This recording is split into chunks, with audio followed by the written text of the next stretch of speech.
What's up, family? This is Michael here with Original Detailing Products. Welcome back to the channel. Today we are going to be using some of our all-purpose cleaner, and then we are going to be using our liquid tire and train gel.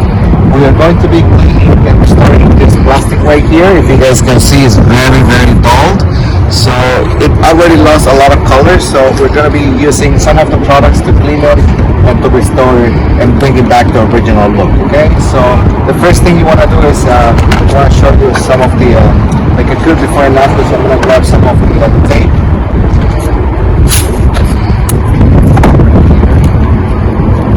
That's a good before and after. So before and after. Okay, so we're going to be spraying some of the all-purpose cleaner product. We're going to go ahead and agitate the product.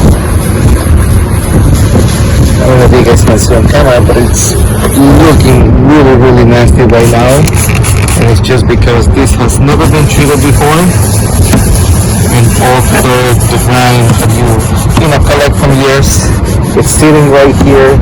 But don't worry, because we're gonna go ahead and take care of it right now. See, just like that.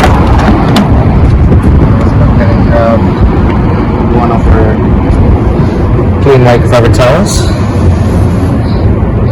Now you guys can see how dirty it was. We're gonna go ahead and do a light bath, and the plastic should be ready for some dressing. In this case, we want to use a gel. Our gel is a highly concentrated dressing that is going to penetrate the plastic and is going to restore it back to original look.